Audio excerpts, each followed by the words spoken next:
Assalamualaikum warahmatullahi wabarakatuh. Kami dari kelompok 6 akan mempresentasikan hasil kerja dari kelompok kami yang berjudul Gangguan Eliminasi Enuresis dan Enkopresis. Kelas C, mata kuliah, dosen pengampu Bu Akta Ririn Ariswati. Yang beranggota, yang pertama ada Elisa Retno Nugrahani dengan NIM 169. Yang kedua ada Krisna Aji Pamukas dengan NIM 174. Yang ketiga ada Muhammad Nabil dengan NIM 246. Yang terakhir ada Irfan Ramadhani Deunita Putra dengan NIM 194. Bab 1, pembahasan. Pengertian gangguan eliminasi, enuresis, dan enkopresis. Yang pertama A. Gangguan eliminasi enuresis. Enuresis merupakan kondisi di mana seseorang tidak mampu mengendalikan keluarnya urin, sehingga menyebabkan urin keluar secara tidak sengaja. Urin dihasilkan oleh ginjal yang kemudian berkumpul di kandung kemih. Pada kondisi yang normal, jika kandung kemih sudah penuh, maka syaraf yang ada di kandung kemih akan mengirim pesan ke otak. Otak pun merespon dengan mengirim pesan pada kandung kemih supaya mengosongkan isinya dengan cara berkemih. Pada penderita enuresis terdapat gangguan dalam proses yang membuatnya mengompos secara tak sengaja. Enuresis umumnya dialami oleh anak-anak, khususnya yang berusia di bawah 7 tahun dan berjenis kelamin laki-laki. Ada dua jenis enuresis berdasarkan waktunya, yaitu 1. Enuresis diurnar, kondisi mengompos di waktu siang hari. Yang kedua ada enuresis nokturnal, kondisi mengompos pada waktu malam hari. Umumnya anak mengalami enuresis nokturnal, tapi ada juga yang mengalami keduanya. Berdasarkan penyebabnya, enuresis dibagi menjadi dua. Yang pertama, enuresis primer, menunjukkan adanya gangguan pada sistem syaraf dalam mengontrol kandung kemih yang menyebabkan anak tidak dapat merasakan tanda saat kandung kemih sudah penuh. Yang kedua ada namanya enuresis sekunder, menunjukkan adanya kondisi psikologis dan fisik seperti stres, diabetes, dan gangguan struktur saluran urin. Enuresis adalah gangguan umum dan bermasalah yang didefinisikan sebagai keluarnya urin yang sengaja atau involunter di tempat tidur, biasanya di malam hari, atau pada pakaian di siang hari. Terjadi pada anak-anak yang berusia secara normal telah memiliki kendali terhadap kandung kemih secara volunter. Enuresis didefinisikan sebagai berkemih berulang terjadi di pakaian pada siang hari dan tempat tidur pada malam hari pada anak-anak yang menurut perkembangan lebih tua dari 5 tahun. Kejadian itu terjadi setidaknya 2 kali seminggu selama 3 bulan atau ketidakmampuan yang bermakna atau penurunan. Enuresis dibagi menjadi primer tanpa komplikasi, monosimptomatik, nokturnal, enuresis atau periode tidak lebih dari 6 bulan, kering di malam hari, tidak ada gejala di siang hari. Sekunder atau rumit nokturnal, enuresis malam waktu basah setelah jangka waktu 6 bulan jadi kering atau gejala pada siang hari. Dan inkontinensia sepanjang waktu. Enuresis adalah inkontinensia urin pada usia di mana seharusnya seorang tidak mampu berkemih secara normal. Merupakan salah satu masalah perkembangan yang sering dijumpai. Mengompol merupakan persoalan yang sering didiskusikan dan menimbulkan perbedaan pendapat mengenai kejadian dan perawatannya. Mengompol adalah akibat dari pengeluaran kemih normal tetapi pada saat tempat yang tidak diinginkan. Enuresis sebenarnya terjadi pada anak-anak, namun kadang juga ada di remaja dan orang dewasa. Pada umumnya, definisi enuresis ialah suatu kelainan fungsional dalam mengendalikan pengosongan kandung kemih.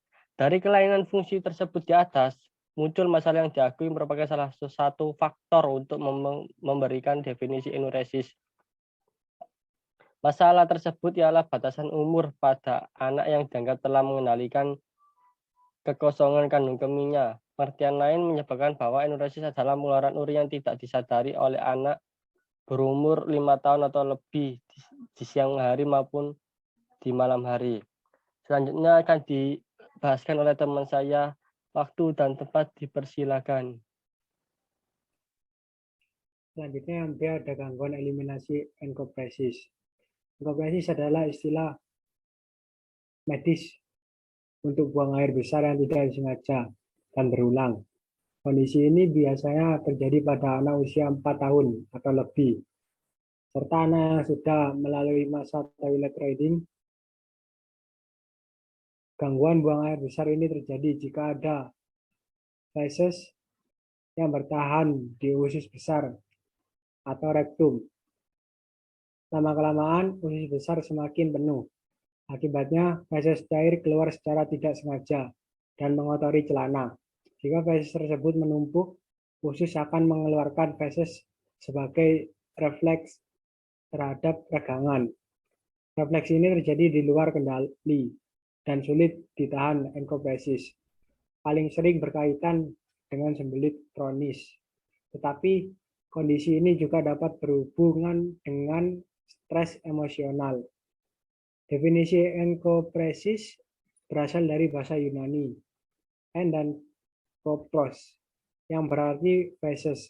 Enkopresis adalah kurangnya kontrol terhadap keinginan buang air besar pada anak-anak yang bukan disebabkan oleh penyakit atau kelainan fisik. Enkopresis sering kali disebabkan oleh toilet training yang tidak konsisten. Meskipun demikian, sebaiknya tetap juga menjadi penyebab terjadinya enkopresis. Sembelit kronis yang mententangkan dinding usus besar menyebabkan berkurangnya kesadaran anak tersebut akan semakin besar, sehingga menahan otot besar untuk menahan beban. Enkopresis lebih sering terjadi pada anak laki-laki daripada anak perempuan, sekitar 17% pada usia 3 tahun dan 1% pada usia 4 tahun. Enkopresis yang jarang terjadi pada remaja usia pertengahan, kecuali mereka yang mengalami retardasi mental yang parah atau intens. Enkopresis adalah secara tidak sengaja buang air besar, tetapi bukan disebabkan oleh penyakit maupun kelainan fisik. Sekitar 17% anak berumur 3 tahun dan 1% anak berumur 4 tahun mengalami enkopresis. Kebanyakan hal ini terjadi karena anak tidak mau menjalani toilet training. Tetapi 4 tahun kadang-kadang enkopresis disebabkan oleh yang menyebabkan keteragangnya pengendalian otot. Jika ada sembelit, maka diberikan obat pencahar dan tindakan lainnya agar jadwal buang air besar menjadi teratur. Jika penyebabnya adalah karena tidak mau menjadi toilet training, mungkin sebaiknya konsultasi dengan psikolog. Lebih dekat dengan tempat tidur atau enuresis adalah kekotoran untuk anak-anak. Kekotoran ini yaitu biaya pemeriksaan dalam kondisi yang tidak disesuaikan berarti bagi individu yang relevan dengan besar beban psikologis. Dalam enkopresis terjadi terutama pada malam hari, hanya pada siang hari, dan hanya diamati sangat jarang pada orang dewasa. Enkopresis terjadi praktis tidak terjadi. Kerugian buku yang sering dikatakan dengan keindahan dan masa depan yang sangat berharga. Ada banyak diketahui penyebab gangguan seperti gangguan jatuh tempo mempengaruhi sistem saraf pusat dalam mengendalikan usus, tekanan mental, dan faktor genetik adalah contoh sebagai demikian pendekatan yang berbeda. Next, selanjutnya dilanjutkan dengan teman saya.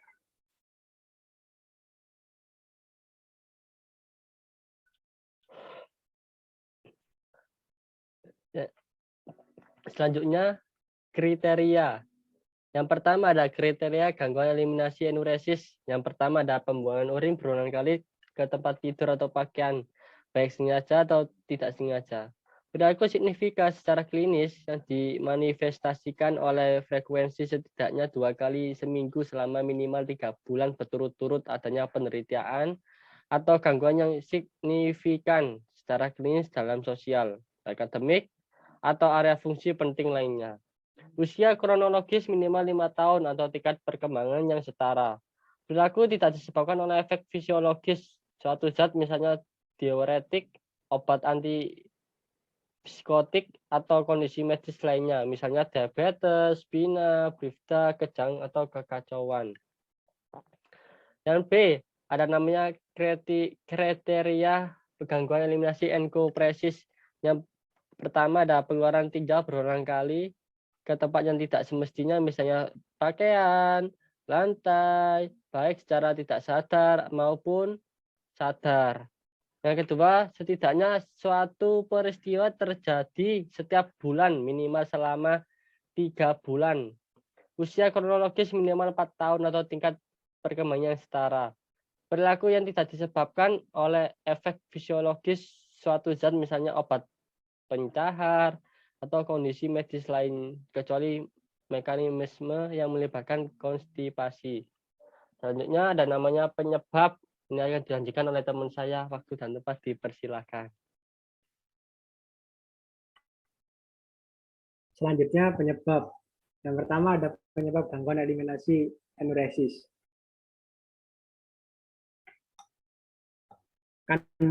Kandung kemih berfungsi untuk mengumpulkan urin yang dihasilkan ginjal.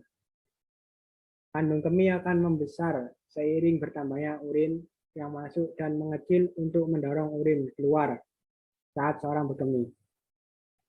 Normalnya, saraf di dinding kandung kemih akan mengirim sinyal ke otak jika kandung kemih sudah penuh. Selanjutnya, otak akan mengirim pesan ke kandung kemih untuk menahan urin keluar sampai orang siap berkemih di kamar mandi.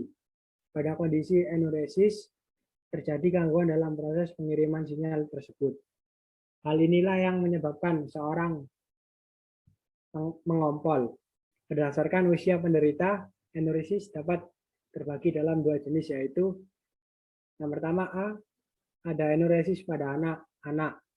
Anak-anak umumnya mulai mampu mengendalikan keinginan berkemih di usia 4 tahun.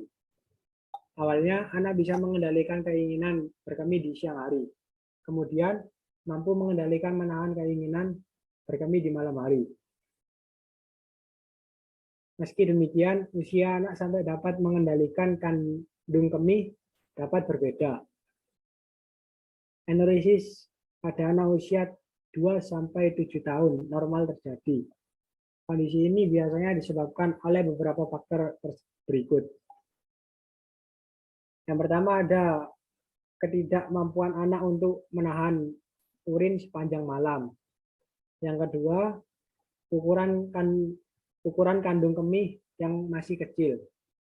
Ketiga, tidak terbangun dari tidur saat kandung kemih telah penuh di malam hari.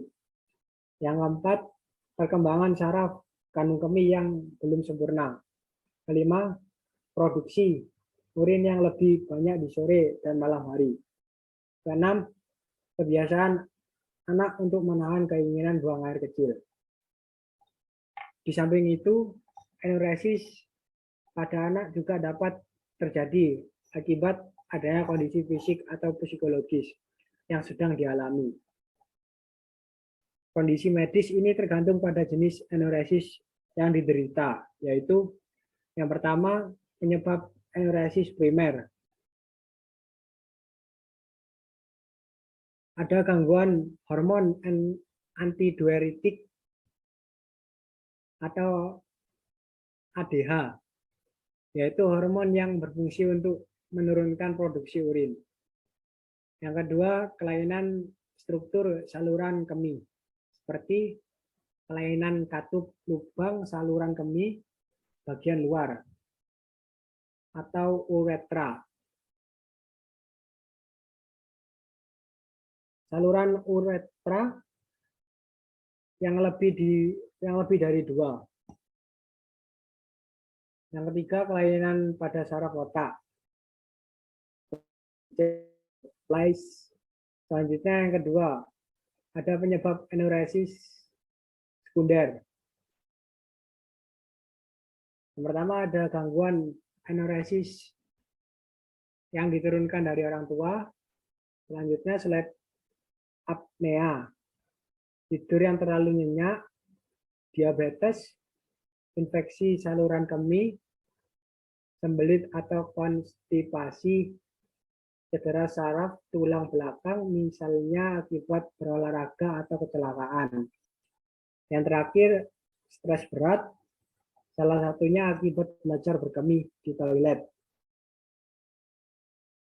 atau toilet training yang dipaksakan atau dimulai di usia yang terlalu dini.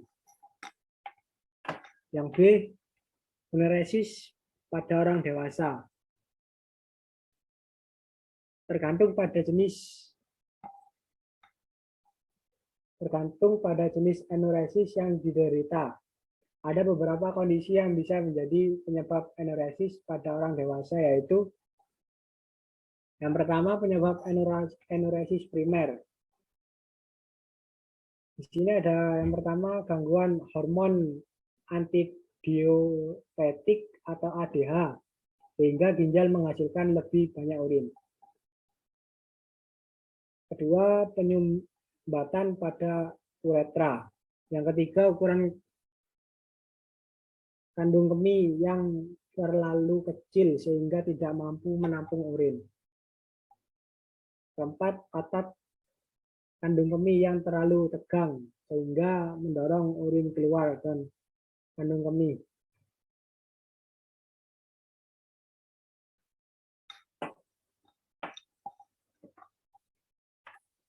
Yang kedua ada penyebab enuresis sekunder.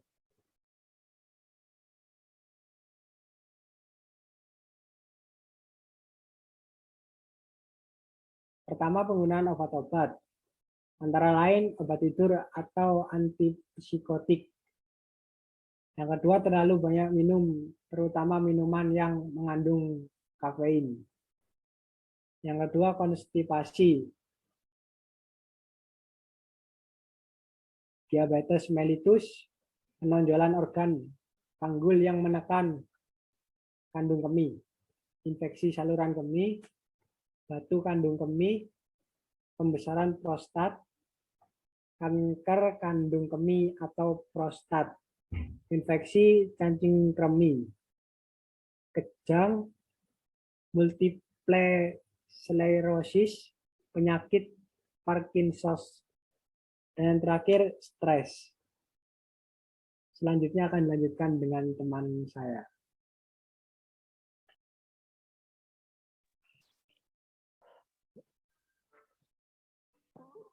B. Penyebab gangguan eliminasi enkopresis. Penyebab enkopresis secara emosional. Pemeriksaan sebelum membuat jelas bahwa masalahnya bukan tidak mungkin dengan kotoran atau bangku, tetapi tidak menghilangkan kekuatan yang wajar dalam keadaan tidak pantas. Di sekitar 8 anak-anak, kejadiannya adalah 1,5%. Knaben, Verbigen, Dewlitz, Putra mendominasi secara signifikan. Kejadian paling umum gangguan ini ditemukan antara ke-7 atau 9 tahun hidup. Seperti enuresis, perbedaan antara bentuk primer dan sekunder nocturnal kekotoran adalah jika anak-anak tidak sering tidak kotor, tapi sangat mementingkan kebersihan. Mereka berperilaku sesuai dengan kekotoran saat pendiam, dan hanya dengan bau yang tidak menyenangkan mereka. Mencolok bagi lingkungan. Buang udara biasanya tidak dirasakan oleh anak-anak yang menemukan cucian kotor. Sering ditemukan pada anak-anak altersuntivitas dan agresivitas pada orang tua dengan perilaku. Dengan 7 tahun ke 2% dari semua anak di celana. Biasanya ini adalah tanda bahwa anak tersebut memiliki masalah emosi yang serius. Satu primer ini memengaruhi anak di atas 3 tahun dan tidak pernah belajar untuk mengontrol perut mereka. Meskipun semuanya normal, mereka cenderung untuk maju dalam celana. Anak-anak ini biasanya tidak ingat juga bahwa mereka hanya kosong perut mereka. Banyak juga basah pada siang hari dan malam. Bahwa mereka tidak memiliki kontrol kandung kemih. Belajar. 2. Mencegah ini adalah tentang anak-anak tanpa memandang usia. Yang setidaknya 6 bulan tiba bersih rugvaling lagi. Kadang-kadang mereka menyembunyikan kotoran mereka dalam kotak-kotak atau tempat tidur. Dan kadang-kadang mereka melumasi mereka dinding atau selimut. Sifat debit cukup normal. Penyebab enkopresis secara psikologis sebagai salah satu penyebab gejala syaraf kekotoran batin yang kuat untuk anak itu dipilih. Mengapa syaraf ini mendorong langsung dalam bentuk kotoran? Sebuah pertanyaan sulit untuk dijawab. Tapi untuk menjawab datang lebih dekat jika Anda berpikir yang menjaga kepedulian terhadap kesadaran anak dalam perilaku yang tidak bisa seperti yang dinyatakan. Secara umum, orang bisa menganggap bahwa gejala tangisan anak, perhatian, dan cinta dapat memiliki berbagai penyebab. Gangguan mungkin beradaptasi dengan hubungan orang tua yang terganggu pada persaingan antar saudara. Untuk bekerja terlalu keras, terlalu aksen pada kinerja, orang tua yang terganggu terutama ketika bertemu dengan anak dalma sesuai hati ada dua orang tua. Hal ini jarang jika anak kurang beruntung dibanding dengan saudara-saudaranya. Jadi, contoh adalah kekotoran di pembahasan sebagai sering. Jika saudara kandung lahir, anak yang lebih tua perlu melakukan yang semua cinta dan perhatian bayi Anda. Faktor-faktor yang menyebabkan faktor-faktor pada anak. 1. Kurangnya serat atau cairan dalam tubuh anak. 2. Adanya penyakit organ tubuh yang diderita anak. 3. Timbulnya semburan pada usus besar bagian bawah. Misalnya terkena penyakit Hirschsprung. 4. Luka pada dubur sehingga menimbulkan gangguan pada fungsi cincin dubur. 5. Takut atau keenggaan untuk menggunakan kamar mandi asing seperti toilet. Selanjutnya ada penanganan. Penanganan gangguan eliminasi enuresis. Yang pertama ada pengobatan enuresis. Pada sebagian besar kasus, penderita enuresis sembuh dengan sendirinya. Namun untuk mengurangi frekuensi pengompolan, dokter akan menyarankan perubahan pola hidup yaitu dengan pertama ada membatasi asupan cairan di dalam hari. Yang kedua, mendorong anak lebih sering berkemih setidaknya setiap 2 jam, terutama saat sebelum tidur dan jika terbangun dari tidur. 3. Ada menghindari konsumsi makanan atau minuman yang berkafein. Jika langkah mandiri di atas belum dapat meredakan enuresis, dokter akan melakukan terapi untuk mengubah perilaku pasien. Terapi tingkah laku ini dilakukan dengan yang pertama, menggunakan sistem alarm yang dapat berbunyi saat anak mengompol. Terapi ini bertujuan meningkatkan respon tubuh bila kandung kemih sudah penuh, terutama di malam hari. Terapi ini cukup efektif dalam mengurangi frekuensi mengompol. 2. Melatih kandung kemih atau bladder training. Dalam teknik ini, anak dijadwalkan berkemih di kamar mandi dengan jeda waktu yang makin lama akan makin ditingkatkan.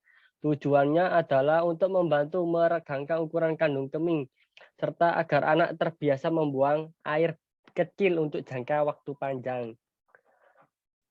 Dan selanjutnya memberikan imbalan. Dokter akan menyarankan orang tua untuk memberikan imbalan pada anak setiap kali anak berhasil mengendalikan kandung kemih dan tidak mengompol. Selanjutnya, membayangkan citra positif. Pasien akan diajarkan untuk membayangkan atau memikirkan dirinya akan terbangun dalam keadaan kering dan tidak mengompol.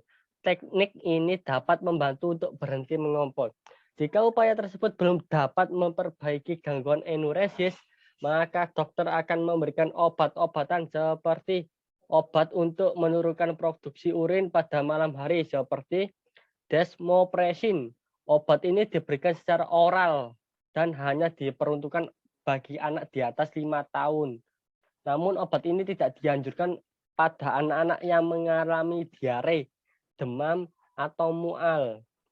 Yang selanjutnya ada obat pelemas otot kandung kemih.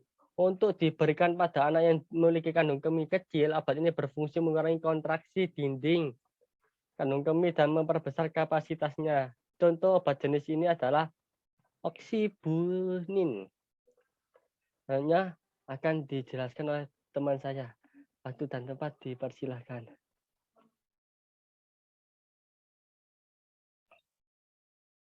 Selanjutnya perlu diketahui, meski obat di atas dapat meredakan gangguan mengompol, gangguan ini dapat kambuh kembali saat konsumsi obat sudah dihentikan.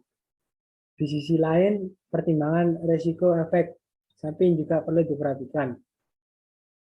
Sebelum memberikan obat-obatan tersebut pada anak, pemberian obat di atas juga bisa dikombinasikan dengan terapi tingkah laku.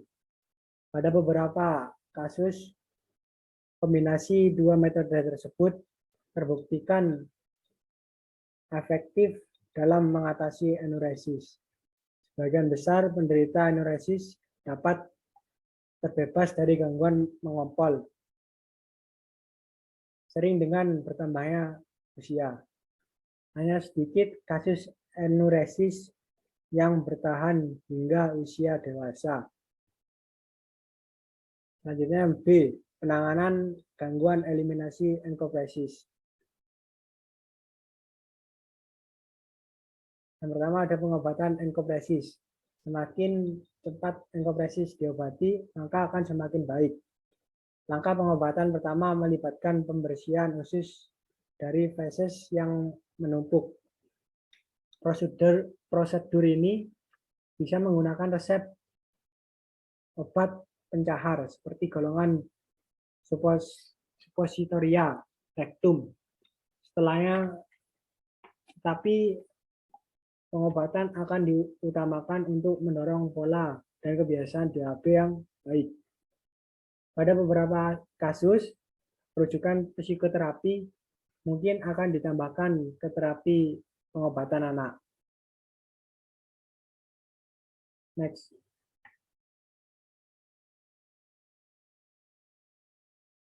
Selanjutnya akan dilanjutkan dengan teman saya.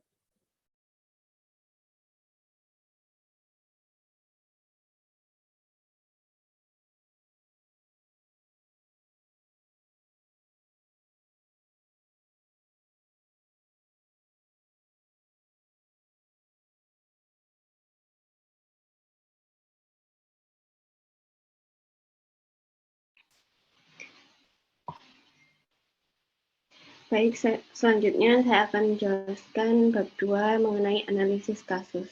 Yang pertama dari kasus gangguan eliminasi enuresis. Subjek mengalami secondary enuresis.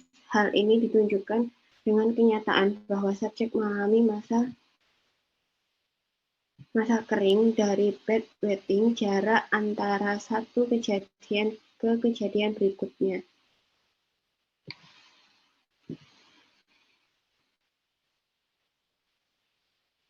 Lebih dari rentang waktu 4 bulan dari sejak masa bayi. Subjek pernah mengalami periode kering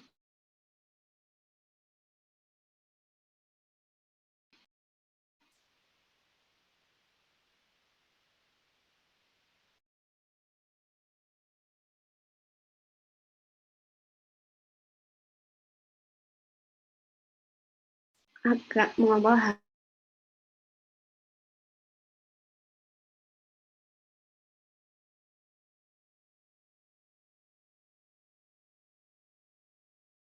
hampir 6 bulan ketika usia 5-6 tahun.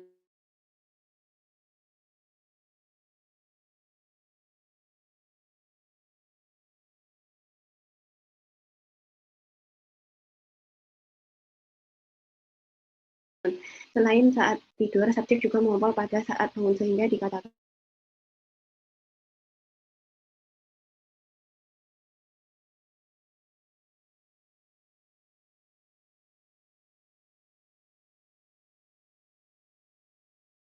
bahwa subjek mengalami mixed enuresis cukup baik. Begitu juga ketika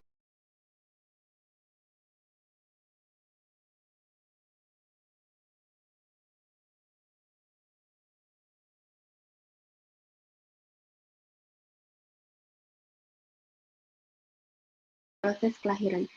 Perkembangan hormon subjek masuk taman kanak-kanak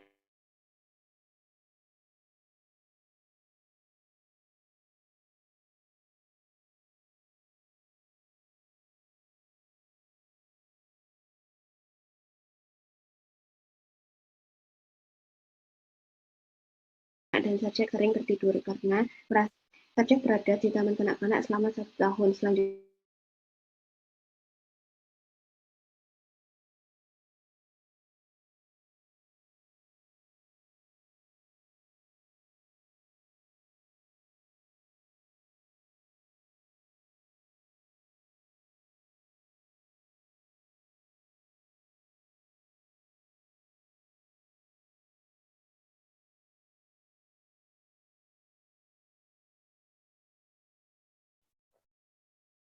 Selain itu, saat tidur subjek juga mengompol pada saat terbangun sehingga dikatakan bahwa subjek mengalami mixed enuresis.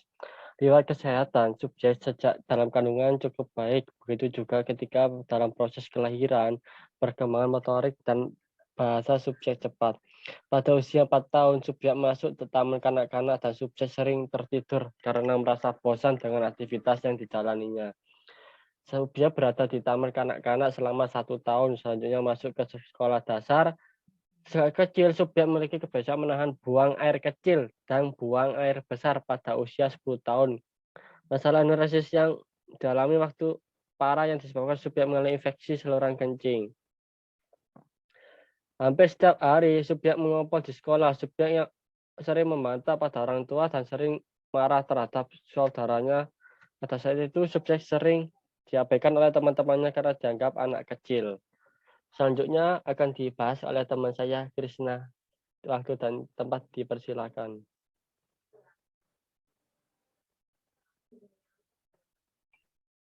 Selanjutnya, masalah enuresis yang dialami oleh subjek berlanjut.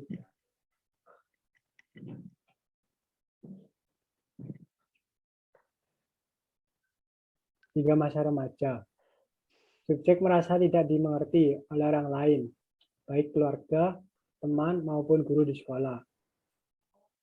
Subjek pemalu, kurang percaya diri, menutup diri dari pergaulan sosial, dan enggan berkomunikasi dengan orang lain. Selain itu, juga sensitif terhadap kritik, mengalami konflik dan tekanan dari lingkungan sosial. Namun di sisi lain ada usaha yang cukup kuat untuk memperbaiki hubungannya dengan orang lain. Subjek menginginkan adanya perhatian, kasih sayang, perlindungan, pengakuan dari orang lain. Hubungan dengan keluarga, hubungan subjek dengan orang tua tidak sedekat saudara-saudaranya dan menganggap dirinya lebih dituntut dalam keluarga dibandingkan saudaranya. Subjek cenderung memiliki respon verbal yang kasar dalam menyampaikan maksudnya dan seringkali dengan nada tinggi bila tidak segera dituruti. Di samping itu, ketika mendapatkan tanggung jawab cenderung mengalihkan ke orang lain. Hubungan subjek dengan ibu cenderung kurang baik dan menganggap apapun yang dilakukan sering dipandang tidak sesuai atau tidak oleh orang tuanya. Hubungan dengan ayah cukup baik. Ayah dipandang sabar namun tegas dan patuh terhadap aturannya. Selain itu, mudah marah dan tidak mau mengalah dengan saudaranya. Di rumah, Subjek cenderung semaunya sendiri dan harus selalu diingatkan untuk melakukan tugas rutin sehari-hari di rumah. Next.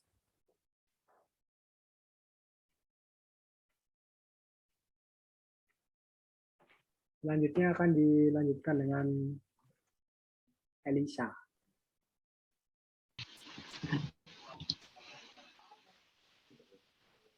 Baik, selanjutnya saya lanjutkan. Subjek mendapat labeling di keluarga mengenai permasalahan yang dialami. Hubungan dengan teman dan guru di sekolah, subjek cenderung mengucilkan diri.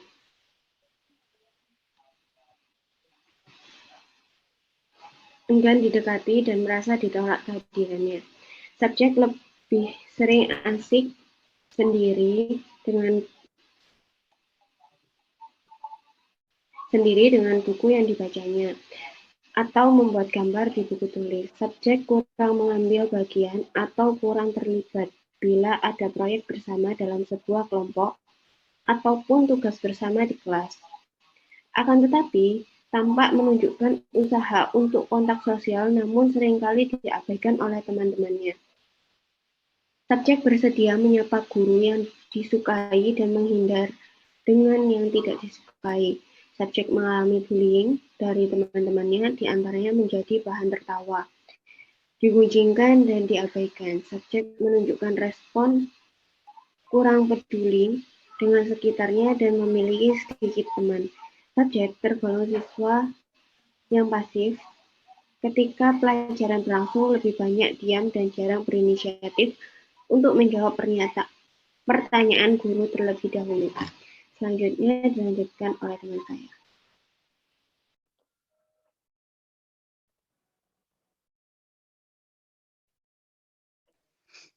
Kedua, deskripsi kasus gangguan eliminasi enkopresis.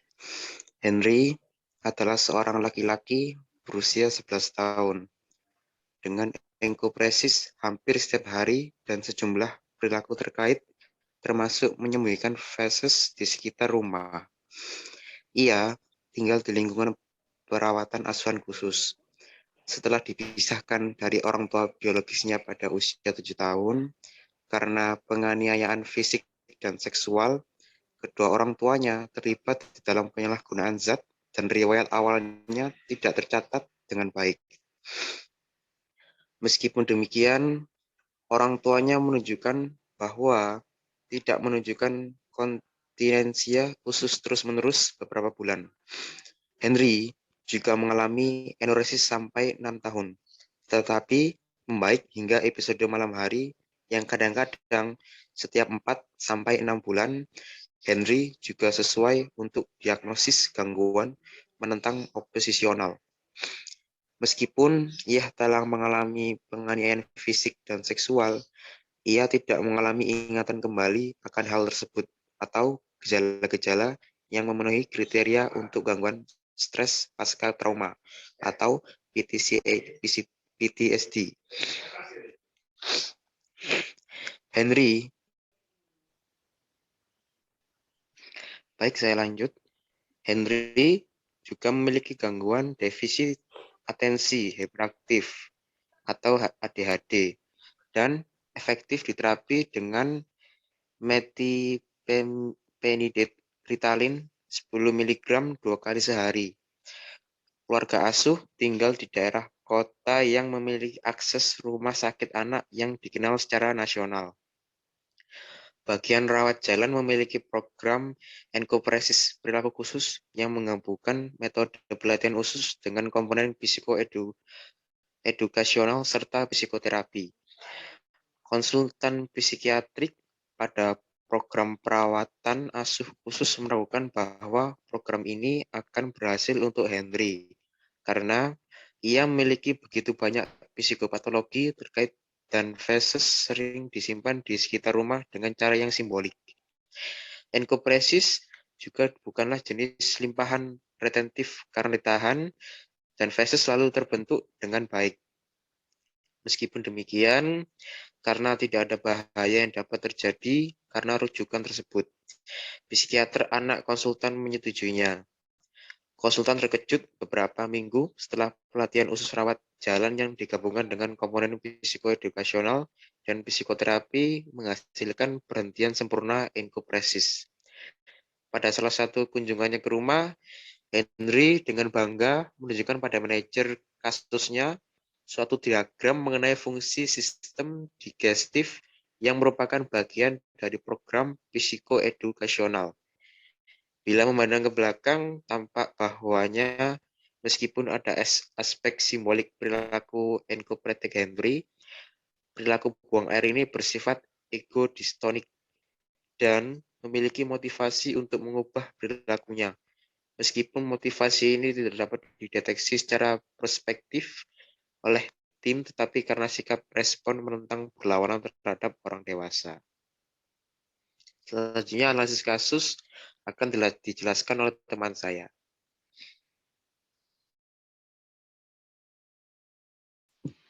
Baik, selanjutnya adalah analisa kasus dari enuresis. Yang pertama, pembuangan urin berulang kali ke tempat tidur atau pakaian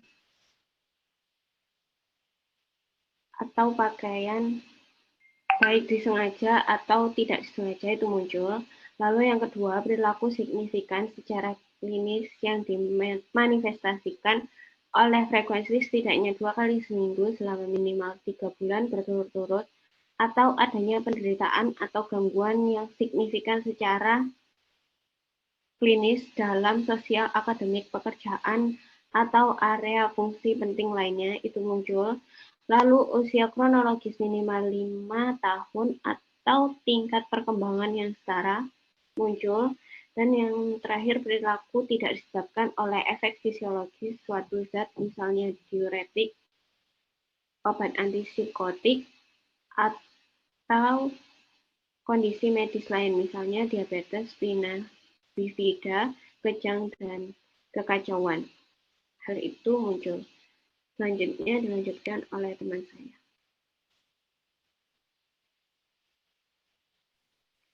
Oke, analisis kasus gangguan eliminasi enkopresis. Kriteria yang pertama, pengeluaran tinja berulang kali ke tempat yang tidak semestinya.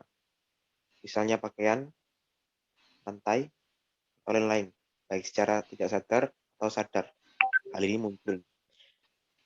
Kriteria kedua, setidaknya satu peristiwa tersebut terjadi setiap bulan, minimal selama 3 bulan, usia kronologis muncul. Yang kriteria ketiga, usia kronologis minimal 4 tahun atau tingkat perkembangan yang setara. Dan hal ini muncul. Yang keempat, perilaku tidak disebabkan oleh efek fisiologis. Mas Irfan, bawah. Efek fisiologis suatu zat, misalnya obat pencahar atau kondisi medis lain, kecuali melalui mekanisme yang melibatkan konstipasi.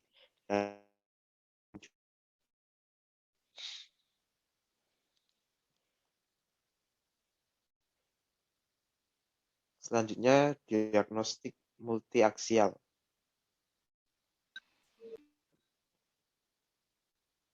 Yang pertama, diagnostik multiaksial gangguan eliminasi enuresis. Aksial pertama 307.6 atau gangguan enuresis, dan aksial 2 788.39. Aksial 3 tidak memiliki gangguan.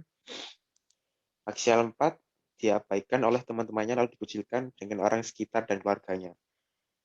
Dan untuk aksial kelimanya yaitu GAF 51. Yang kedua, diagnostik multiaksial gangguan eliminasi enkopresis. Yang pertama, aksial pertama 307.7 atau disebut kriteria enkopresis. Aksial 2 787.60 untuk gangguan eliminasi yang tidak ditentukan dengan gejala tinja. Aksial yang ketiga tidak ada. Aksial keempat karena penganiayaan fisik dan seksual. Aksial kelimanya yaitu GAF 51.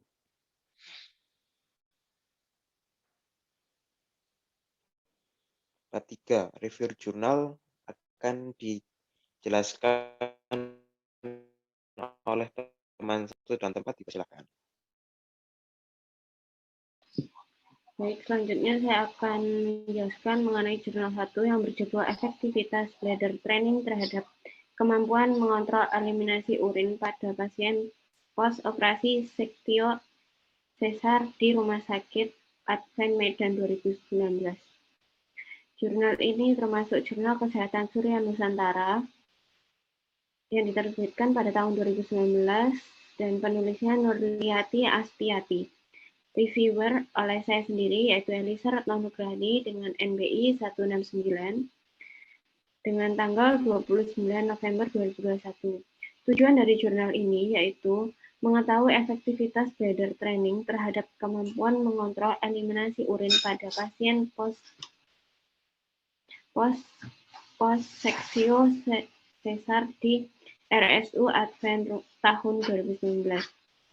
Subjeknya yaitu populasi dalam penelitian ini adalah seluruh pasien post-sektio sesar dengan anestesi spinal dari bulan Mei sampai bulan Juni 2019 yang berjumlah 74 orang, pengambilan sampel dengan teknik simple random sampling sehingga didapatkan jumlah sampel sebanyak 26 orang yang dibagi atas 2 kelompok yaitu 13 kelompok kontrol dan 13 kelompok intervensi.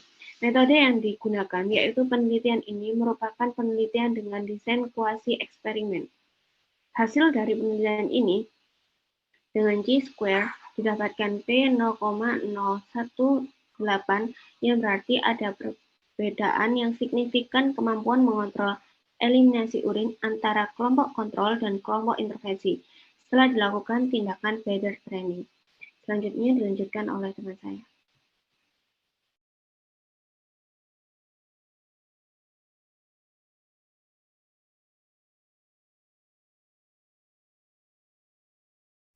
Untuk Mas Krisna, waktu dan tempat dipersilakan.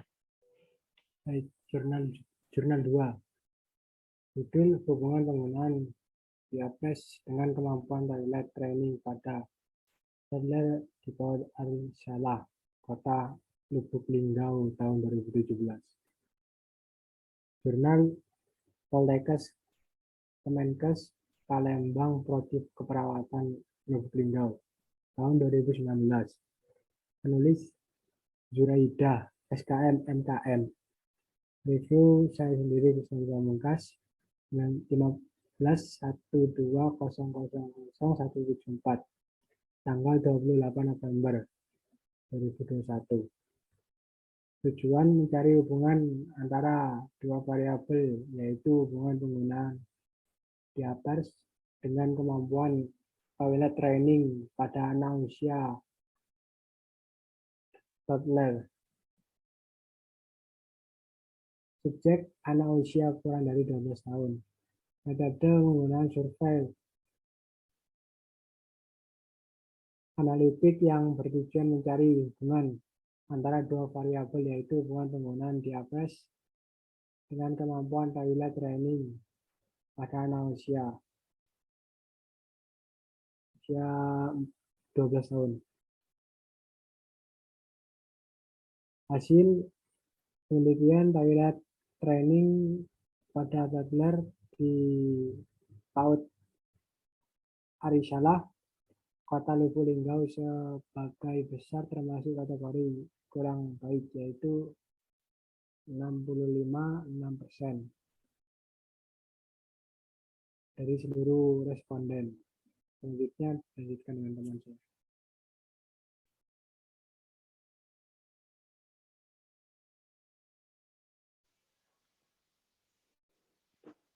Jurnal 3. Judul Penerapan Teknik Antecedent Control untuk meningkatkan toilet training pada anak dengan masalah konstipasi. Jurnal Universitas Muhammadiyah Malang, Java, Indonesia, GIPT, Jurnal Ilmiah Psikologi Terapan, tahun volume 8, nomor 1 Januari 7584. Penulis Nurul Anissa, Maike S. Tejasa Putra. Review saya sendiri, Muhammad Nabil Rafif, dengan NIM 151-2026. Tanggal 28 November 2021. Tujuan dari penelitian ini untuk menguji efektivitas program intervensi dengan teknik modifikasi perilaku, attention control untuk meningkatkan frekuensi buang air besar di toilet pada anak dengan masalah konstipasi.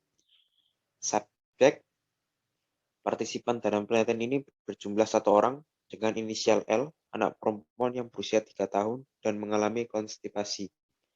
Metode penelitian ini menggunakan metode single case subject A sampai B with follow-up design dengan partisipan penelitian ini adalah seorang anak perempuan berusia 3 tahun 4 bulan yang mengalami konstipasi. Penelitian ini dilakukan sebanyak 8 sesi dan berlangsung selama 40 menit setiap sesi. Hasil penelitian menunjukkan bahwa teknik attention control dapat meningkatkan frekuensi perilaku buang air besar di toilet pada anak dengan masalah konstipasi. Selanjutnya akan dilanjutkan oleh teman saya. Waktu dan tempat dipersilahkan. Dan jurnal yang terakhir, judul jurnal pengaruh latihan senam Kegel terhadap frekuensi berkemi pada lansia di UPTD Kesejahteraan Lanjut Usia Batu Wau Wabi Pari Maumere. Jurnal Kesehatan dan Kesehatan Masyarakat tahun 2018, penulis Yoselvina Telepora Mariana Lambertrina Bare Karan dan Diana Maya Sarisonang. Review Irfan Romadhoni Dewonita Putra dengan NIM 1512000194 tanggal 28 November 2021. Tujuan untuk mengetahui pengaruh senam Kegel terhadap intokonsumsi urin pada lansia penghuni UPTD Kesejahteraan Lanjut Usia.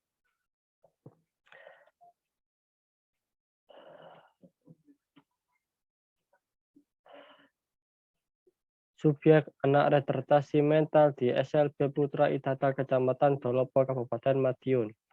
Metode kuasi eksperimen dan desain penelitian non randomis one group pretest potret desain. Hasil penelitian menunjukkan tidak adanya perbedaan markah frekuensi miksis volume senam Kegel dengan frekuensi berkemi setelah senam Kegel dengan P value dengan 0,001 P value dan IT 0,05 dengan nilai Z tadaku serat 3742.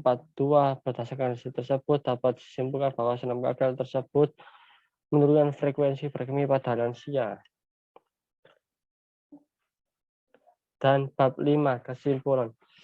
Kesimpulan enuresis dan enkopresis, efek samping seorang anak yang memiliki enkopresis mungkin mengalami berbagai emosi, termasuk rasa malu, frustasi, dan kemarahan. Jika si kecil diajak oleh teman-teman atau dihukum oleh orang dewasa, dia mungkin merasa tertekan atau memiliki kepercayaan yang rendah. Pengobatan dini termasuk berkongsi dengan ahli kesehatan mental profesional dapat membantu mencegah dampak sosial dari emosional dari enkopresis dan enuresis. Sekian dari presentasi dari kelompok kami. Kurangnya lebihnya mohon maaf. Dari kelompok 6 pamit undur diri. Wassalamualaikum warahmatullahi wabarakatuh. Waalaikumsalam.